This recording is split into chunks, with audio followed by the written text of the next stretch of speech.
Yes, welcome inside our CBS Sports studios. I'm Adam Schein, alongside the greats, Kyle Long. And my goodness, Kyle, the AFC North at the top. It is absolutely bonkers right about now. And, we saw what Baltimore did on Thursday.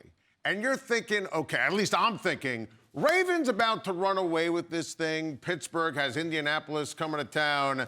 What Pittsburgh did to the Indianapolis Colts on Sunday, bottling up Jonathan Taylor, who I thought was the MVP favorite going in, turning over Daniel Jones and the Indianapolis Colts. This was an offense that was a well-oiled machine. The way that they played winning football at home on the heels of what happened against Green Bay, on the heels of what happened on the Thursday against Cincinnati, this might have been the statement of all statements in the NFL in week number 9. Yes, and in order to win this game, the Pittsburgh Steelers had to make the Indianapolis Colts a one-dimensional football team. And we've all been talking about Jonathan Taylor, MVP, Jonathan Taylor, this, that, and the third, Daniel Jones as well. But today, the Steelers were like, we're going to find out what Daniel Jones has really got. We're going to find out what that offensive line has in terms of just straight-up standard drop-back protection. Everybody in the stadium knows you got to throw the ball. You're playing with down a couple possessions against the Pittsburgh Steelers. And that's when those rush men show up. And that's when guys like T.J. Watt show up and make big plays, tip balls at the line of scrimmage. Daniel Jones on the ground a number of times today. That's the steel curtain defense that you and I have known, respected, and loved for so long. And the fans have been just fiending for it in Pittsburgh. And with Aaron Rodgers' emergence and him showing everybody that, yes, he can still play football, it begs the question, where the hell's the defense? And the defense showed up today against what J.J. Watt on the broadcast described as the hottest offense maybe in NFL history, the Indianapolis Colts. And they answered the bell today, the Pittsburgh Steelers. It's about to get really interesting in the AFC North. We know Lamar Jackson's back. The defense seemingly is waking up for Baltimore, but this was so impressive, and this is telling that we're going to be buckled up and ready for an explosive ride at the end of the season. And I want to hit your brilliant point home and what they did on defense, knowing that their offense has been really good this year. Rodgers and company, they've been solid. They're waiting for Jaylen Warren to run it in for a touchdown. Did that. It was able to score a couple times today, which was huge. The Steelers' offense has been good. I thought the Steelers' defense this year, by the way, highest paid defense in the history of the NFL, I thought they were going to be excellent. They have been, up until this point, one of the 3-4 worst defenses in the entire league. Yeah. But today, this is what we expected. And in my opinion, Kyle, there's no reason why they can't play like this on defense the rest of the year.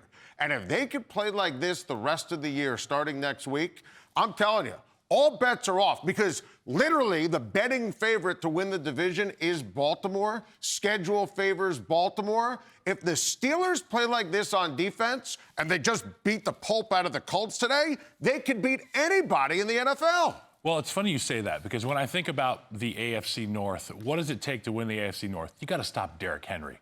And in order to stop Derrick Henry, you got to have 7 to 8 men who are willing to go the distance and fight the fight that's in the trenches, that salt mine style game. How long can you go hard for? And we found out about the Steelers today, punching that offense in the mouth, forcing the passing game to really have the onus on their shoulders, and it didn't work out for the Indianapolis Colts. That's the formula for getting after the Baltimore Ravens as well. And with Lamar Jackson's hamstring being where it is, and obviously he's healthy, but you and I both know those things are fickle, they come and go.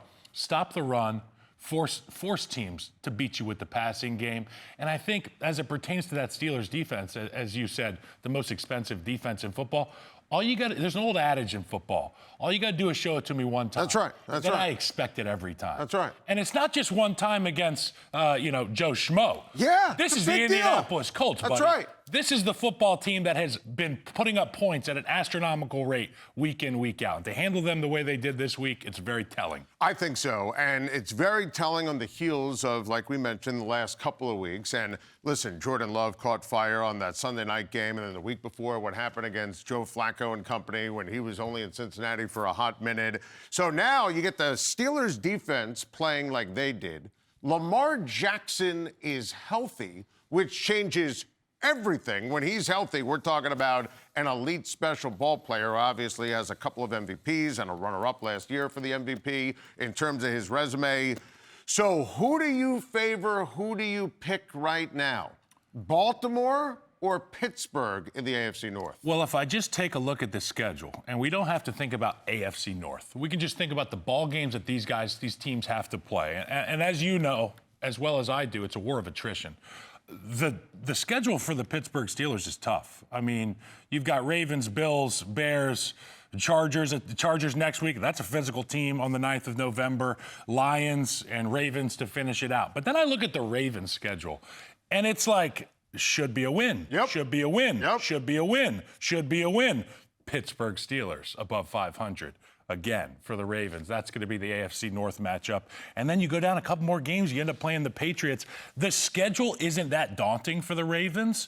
And just like the Steelers had to wake up defensively, the stars on the defensive side of the ball for the Baltimore Ravens are going to be the reason that they do make it or don't make it to where they should be going with this group. And I think when you look at it from a Pittsburgh schedule standpoint, that Charger game and that Bengal game, they have to be considered wins for Pittsburgh to be part of this conversation because, look, as you said, if you play like this on defense, you could do it all the time without question. But Baltimore's schedule plus health would favor Baltimore. I don't want to call them must-wins, but they kind of need to get those dubs if you're the Pittsburgh Steelers. By the way, I feel for the great Bengals fans. They've had to watch this year without Joe Burrow. Opportunity a couple of weeks ago to beat the Jets, and New York got its first win, only win of the season. And then what transpired today in the craziest game I've seen all year. That was bonkers. Cincinnati had a golden opportunity to find a way to beat the Chicago Bears. They lose 47-42, the final. I hate this for the great fans in Cincinnati, but what a waste. This team is toast. And that's a great point, because last year we're watching this team with Joe Burrow, and we're saying their back's against the walls. They have to win every single week. And that was the conversation to get to the dance. And that was the same conversation we were having last week. Can this team with Flacco get to the dance? Well, you saw today. If you score 50 points and you lose the football game, if you scored 45 points or whatever it was, you lose the football game, buddy, Cancun is a calling. For Kyle Long, I'm Adam Schein. We'll talk to you soon. CBS Sports.